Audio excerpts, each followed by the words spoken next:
बच्चों स्वागत है फिजिक्स इट्स इजी में। और हम लोग बात कर रहे हैं कक्षा 11 के अध्याय 5 पर गति के नियम। और इसमें आज का हमारा जो टॉपिक है इस पर हम बात करने वाले हैं। एक तो संवेग संरक्षण का नियम क्या है इस पर बात होगी, दूसरा आवेग क्या है इस पर बात होगी, और तीसरा यदि समय रहा तो हम बात करने वाले हैं समांगी बलों पर अर्थात बलों के संतुलन पर। तो इन बिंदुओं पर हम आज चर्चा करेंगे। तो आइए सबसे पहले हम संवेग संरक्षण की बात कर लेते हैं। तो जैसा कि संवेग की परिभाषा आप जानते हैं, किसी भी वस्तु का संवेग उसके द्रव्यमान और वेग के बराबर होता है। वैसे इसे रेखीय संवेग कहा जाता है। रेखीय संवेग द्रव्यमान और वेग के बराबर होता है। इसको सामान्यतः स्मॉल p से प्रकट करते हैं और ये m और v के बराबर होता है। m द्रव्यमान और v वेग हुआ। न्यूटन के गति का द्वितीय नियम हमने देखा है, वो कहता है कि यदि किसी निकाय पर बाह्य बल नहीं लगाया जाए तो उसका संवेग संरक्षित रहता है। न्यूटन की गति का द्वितीय नियम हमने देखा है, वो कहता है कि संवेग परिवर्तन की दर लगाए गए बल के समानुपाती होती है। जितना बल लगाएंगे उसी अनुपात में संवेग में परिवर्तन होगा, और यदि बल नहीं लगाएंगे तो क्या होगा?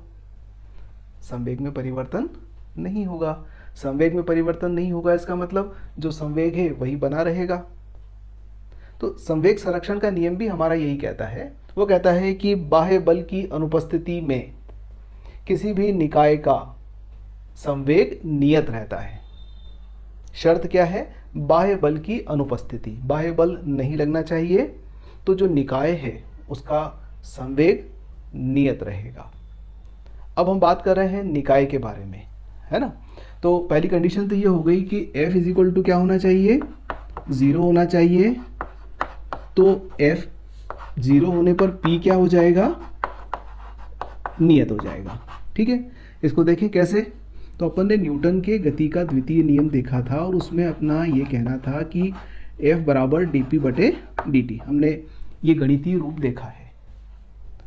अब यदि आप देखिए कि यदि F 0 हो तो F 0 होने पर क्या हो जाएगा? d/dt। मतलब संवेग का अवकलन करेंगे तो वो किसके बराबर है? 0 के बराबर है। यानी कि किसी भी नियत राशि का अवकलन शून्य होता है। तो ये सिद्ध करता है कि P नियत है, यानी कि m1 या mv बराबर नियत। ये कहलाता है संवेग संरक्षण। यानी कि बल 0 है तो संवेग नहीं बदलेगा, एकदम से क्लियर बात है। यदि m द्रव्यमान का कोई कण है, v वेग से गति कर रहा है, उस पर कोई बल नहीं लग रहा, तो वह लगातार उसी वेग से उसी दिशा में गति करता रहेगा। यह संवेग संरक्षण का नियम है। तो यदि निकाय की बात कर रहे हैं तो थोड़ी देर के लिए मानिए कि हम अगर दो बिंदु, इसका द्रव्यमान m1 है, इसका द्रव्यमान m2 है, ये दोनों मिलकर एक निकाय बनाते हैं। ये u1 वेग से गतिशील है और ये u2 वेग से गतिशील है। हम लिख देते हैं कि u1 is greater than u2। अगर दोनों एक ही रेखा में गतिशील हैं और पीछे वाला अगर अधिक वेग से आ रहा है तो निश्चित रूप से वो आगे वाले को टक्कर मार देगा। अब जब इसको टक्कर मारेगा तो क्या होगा? इसका वेग भी बदलेगा और इसका वेग भी बदलेगा। वही सीधी सी बात है, किसी चीज़ को ठोकर लगेगी तो उसका वेग बढ़ेगा, जो ठोकर मारेगी उसका वेग कम हो जाएगा। तो इन दोनों की टक्कर के बाद में, ये पहले की बात करी हमने और अब बाद की बात कर रहे हैं। अब m1 जो है वो v1 वेग से गति करता है और m2 जो है वो v2 वेग से गति करता है। ठीक, तो कहने का मतलब ये है कि कुल संवेग टक्कर से पहले कितना था? m1 u1 plus m2 u2। अगर इस निकाय की बात करें तो इस निकाय का कुल संवेग ये है, और टक्कर के बाद में कुल संवेग कितना है? m1 v1 plus m2 v2। तो टक्कर के पहले ये संवेग है, टक्कर के बाद ये संवेग है। इसमें कोई बल नहीं लग रहा, ये जा रहे थे और टकरा गए आपस में। तो इसका मतलब ये है कि F अनुपस्थित है, बाह्य बल अनुपस्थित है, अतः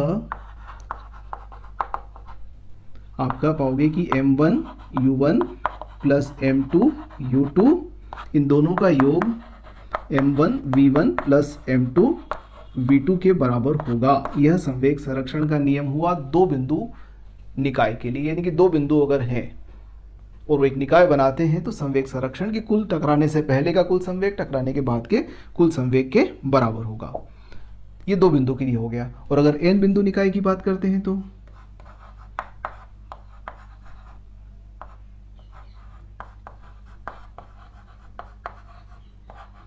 अगर n बिंदु निकाय है तो पहले वाले का संवेग माना कि p1 है, दूसरे वाले का p2 है, इस प्रकार से आखिरी वाले का pn है। तो ये सब का मिलाकर कुल संवेग क्या रहेगा? नियत रहेगा। तो ये n बिंदु निकाय के लिए हम ऐसा लिख सकते हैं। आप चाहो तो इसको ऐसा भी लिख सकते हो, सिग्मा लगाकर i बराबर 1 से n तक pi बराबर नियत। ये सिग्मा यानी कि इन सब का जोड़, और कहाँ से कहाँ तक? i 1 से लेकर n तक वेरी करेगा, यानी कि ये जो वेरिएबल है वो कहाँ से 1 से लेकर n तक आगे बढ़ेगा, जोड़ते हुए जाना है। तो ऐसा भी लिख सकते हैं हम, ऐसा भी लिख सकते हैं इसको i बराबर 1 से n तक mi vi बराबर नियत। i वे कण का द्रव्यमान m है, mi है, i वे कण का वेग vi है। तो उन सब का वेग का योग करेंगे, i का मान 1 से लेकर n तक बदलेगा और ये नियत रहेगा। तो ये थी कुल मिलाकर हमारी बात संवेग संरक्षण को लेकर। अब संवेग संरक्षण को लेकर हमने जो बात की है इसके कुछ अच्छे उदाहरण हैं, प्रैक्टिकल है, मतलब ये बहुत यांत्रिकी के अंदर जो भी बात होती है उसके बड़े अच्छे से उदाहरण मिलते हैं हमको देखने को। तो जैसे अगर अपन बात करें कि एक बंदूक से गोली को चलाया, तो बंदूक से जब गोली चल गई तो गोली किधर होती है? आगे की ओर जाती है, बंदूक पीछे की ओर धक्का मारती है।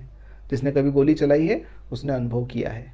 तो गोली आगे की ओर संवेग प्राप्त करती है तो बंदूक पीछे की ओर संवेग प्राप्त करती है। अब क्या हुआ? गोली चलने से पहले बंदूक भी स्थिर है, गोली भी स्थिर है, तो कुल संवेग हो गया 0। गोली चलने के बाद में गोली ने आगे की ओर संवेग प्राप्त किया तो बंदूक ने पीछे की ओर प्राप्त किया। तो कुल आगे की ओर संवेग, कुल पीछे की ओर संवेग। संवेग चूंकि सदिश राशि है, एक धनात्मक x अक्ष पर तो दूसरा ऋणात्मक x अक्ष पर, कुल संवेग 0। तो इस प्रकार से यहाँ संवेग संरक्षण का नियम लागू होता है। यानी कि बंदूक पीछे की ओर धक्का क्यों मारती है, इसकी व्याख्या किससे की जा सकती है? इस संवेग संरक्षण के नियम से की जा सकती है। और अगर अपन बात करें तो जब नाव से किनारे पर कूदते हैं तो उस स्थिति में क्या होता है? नाव आकर किनारे पर खड़ी हो गई, हम भी खड़े हो गए, हम भी स्थिर, नाव भी स्थिर, कुल संवेग 0। अब जैसे ही हम आगे की ओर संवेग प्राप्त करेंगे तो नाव किधर संवेग प्राप्त करेगी? पीछे की ओर। तो जब हम आगे की ओर कूदेंगे तो जितना संवेग हमारा होगा उतना ही संवेग नाव का भी होगा।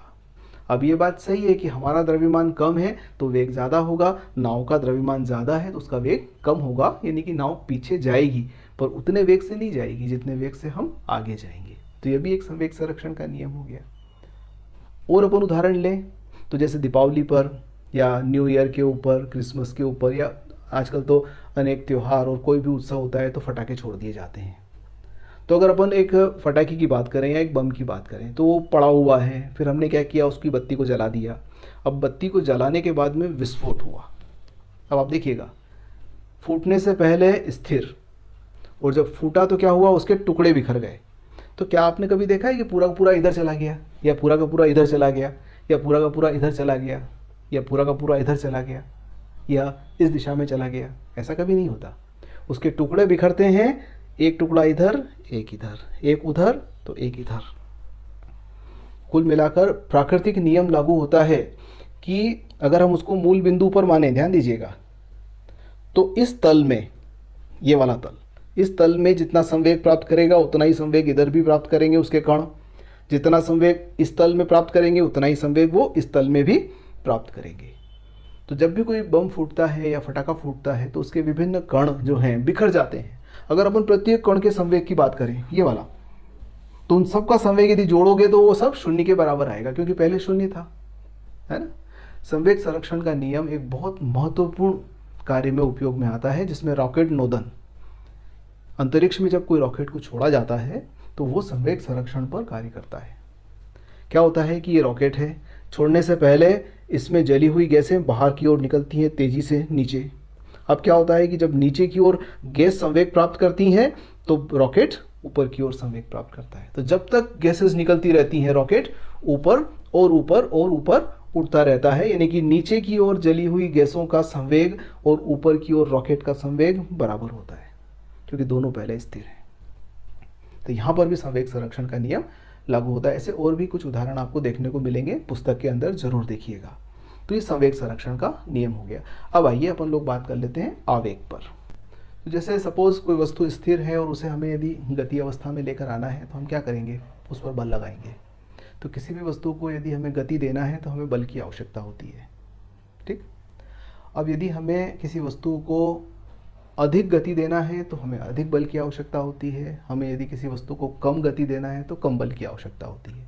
एक सामान्य सा कॉन्सेप्ट है, ज़्यादा जोर से धक्का मारेंगे तो वेग ज़्यादा होगा, कम धक्का मारेंगे तो वेग कम होगा। पर मैं एक बात करता हूँ, यदि हम किसी वस्तु पर अधिक बल लगा दें पर थोड़े से समय के लिए लगाएं, समझना बात को, अधिक बल थोड़े समय के लिए लगाएं और दूसरा हम कम बल को अधिक समय तक लगाएं, तो बताइए कि किस स्थिति में वस्तु ज़्यादा वेग प्राप्त करेगी। अब है कंफ्यूजन, अधिक बल थोड़े समय लगाया, भाई बल ज़्यादा है पर थोड़े समय लगाया अपन ने। दूसरा कम बल लगाया पर अधिक समय तक लगाते रहे, तो बताइए कि वस्तु किस स्थिति में ज़्यादा वेग को प्राप्त करेगी। अगर हम सिर्फ बल को देखकर बात करेंगे तो भी हम उत्तर नहीं दे पाएंगे, खाली समय को देखकर बात करेंगे तब भी हम उत्तर नहीं दे पाएंगे। पर यदि हम दोनों को देखकर बात करेंगे कि जिस वस्तु के लिए बल और समय का गुणनफल ज़्यादा होगा उसका वेग ज़्यादा होगा, उसमें ज़्यादा वेग आएगा, आवेग। क्लियर हो गया। तो जिस वस्तु को हम बल लगाकर गति अवस्था में लाते हैं तो यह दो बातों पर निर्भर करता है, एक तो लगाए गए बल की मात्रा और दूसरा समय, कितने समय तक हमने बल को आरोपित किया है। तो जिसके लिए ये गुणा ज़्यादा होगा वो ज़्यादा वेग को प्राप्त करेंगी। तो आवेग की परिभाषा यहाँ से आ जाती है हमारी कि आवेग बराबर क्या होगा, आवेग बराबर होगा बल गुणित समय। सामान्यतः इसको इम्पल्स को I से प्रकट करते हैं। यदि हमने बल F लगाया है और एक सूक्ष्म समय के लिए लगाया है, dt के लिए लगाया है, तो उसका जो आवेग होगा, चाहे तो आप इसको भी di से प्रकट कर दो, क्योंकि सूक्ष्म समय अंतराल के लिए लगाया है तो di हो गया, ठीक। तो यह आवेग यानी कि इतना आवेग वस्तु प्राप्त कर लेगी, निर्भर करेगा बल पर और समय पर, कितने समय तक हमने उसको आरोपित किया है। न्यूटन के गति के द्वितीय नियम से हम लिख सकते हैं F बराबर dp बटे dt, और ये dt हो गया। तो dt से dt कट गया, इसके बाद बचा है di बराबर dp, यानी कि आवेग का मान संवेग में परिवर्तन के बराबर होता है।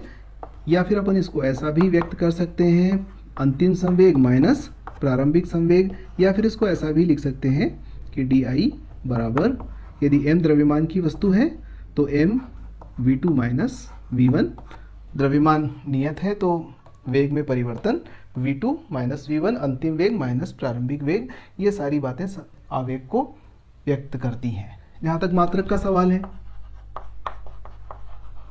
आवेग का मात्रक संवेग के मात्रक के बराबर होगा, तो संवेग का मात्रक हम लिख देते हैं किलोग्राम गुणित मीटर बटे सेकेंड। ये संवेग का और आवेग का मात्रक हो गया। जहां तक विमीय सूत्र का सवाल है, विमीय सूत्र हो जाएगा इसका किलोग्राम के लिए m, मीटर के लिए l और सेकंड के लिए -1, t⁻⁻1, यह इसका विमीय सूत्र हो गया। अब आइए आवेग के कुछ अपन उदाहरण पर बात कर लेते हैं। कुछ अच्छे उदाहरण है इसमें। जैसे आपने देखा होगा क्रिकेट के अंदर सामान्यतः खिलाड़ी जब बॉल को पकड़ता है तो अपने हाथ को नीचे की ओर खींच लेता है, ऐसा वो चोट से बचने के लिए करता है।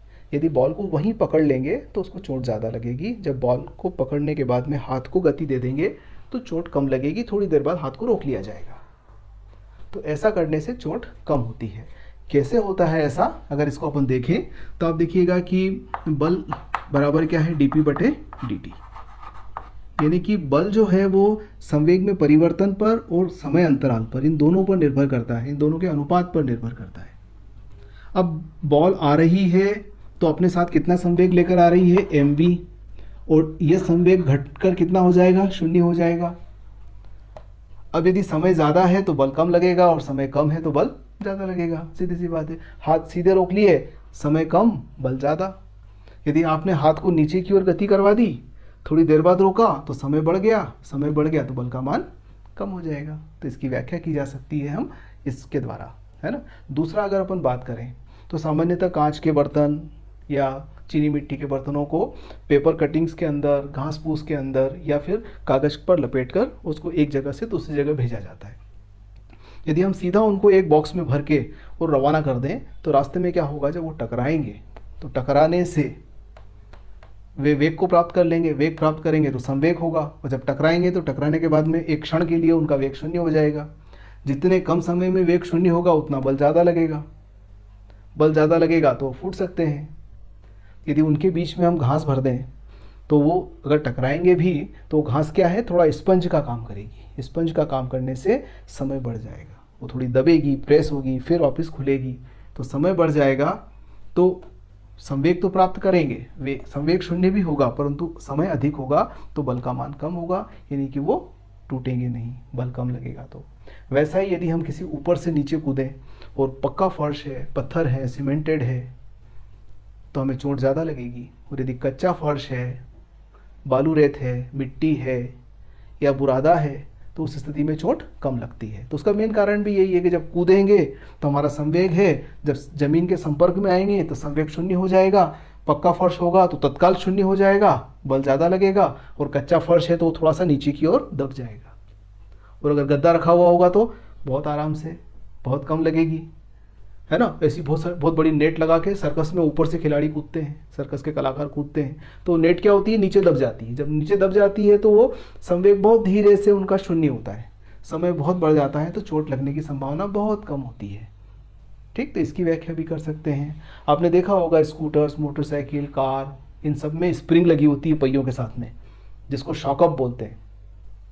तो जब गाड़ी चलती है और गड्ढा आता है तो क्या होता है, पहिया गड्ढे में से जब बाहर निकलता है तो उस शॉकअप को दबाता है, फिर शॉकअप खुलता है और ऊपर की ओर हमें झटका लगता है।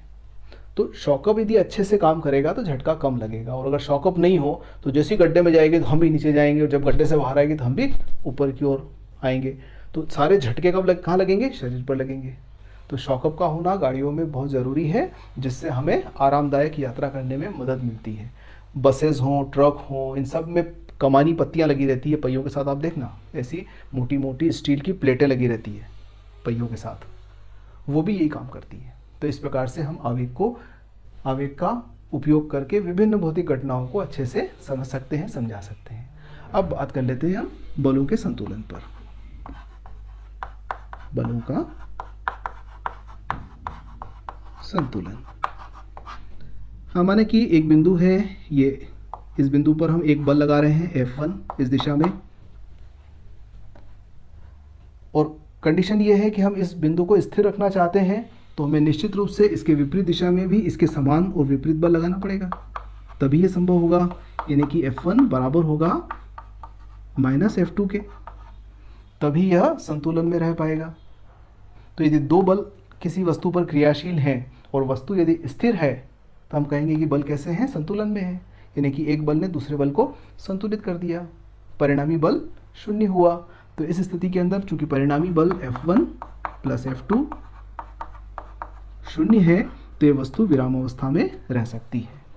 पर यदि हम किसी वस्तु पर 3 बल की बात कर रहे हैं, एक बल सपोज इधर लग रहा है, दूसरा बल इधर लग रहा है, तीसरा बल इस दिशा में लग रहा है, ये F1 है, ये F2 है और ये F3 है, और हम कह रहे हैं कि यह वस्तु स्थिर है। स्थिर है इसका मतलब क्या है कि तीनों बल संतुलन में है, F1 + F2 + F3, तीनों का योग किसके बराबर है, 0। तीनों एक दूसरे को संतुलित कर रहे हैं, तभी स्थिर रह सकती है, अन्यथा नहीं रह सकती। तो परिणामी बल इस पर 0 होगा तभी वो स्थिर रहेगी, और उसके लिए ज़रूरी है कि ये तीनों बल कैसे हों, संतुलन में हों। अब यहाँ पर इसको समझ सकते हैं कि दो बलों का योग निकाल लो और उसको तीसरे बल से मिला लो। तो इन दोनों बलों का माना कि परिणामी बल है F12, समानांतर चतुर्भुज का नियम लगाया हमने और इन दोनों का परिणामी निकाल लिया। तो F12 क्या है, F12 F1 और F2 का परिणामी है। अब F12 किसके बराबर और विपरीत है? F3 के, यानी कि संतुलन के लिए यह कंडीशन ज़रूरी है कि F12 F3 के बराबर होना चाहिए और विपरीत होना चाहिए, तभी ये संतुलन के अंदर होंगे। इस प्रकार से कितने भी बल यदि किसी वस्तु पर लगे और यदि वस्तु स्थिर है, वस्तु संतुलन में है, तो कुल मिलाकर समस्त बलों का योग 0 होगा। ये बलों के संतुलन के नियम की बात हो गई। तो इस वीडियो में हम इतनी ही बात करते हैं। अगले वीडियो के अंदर घर्षण पर बात होगी। धन्यवाद।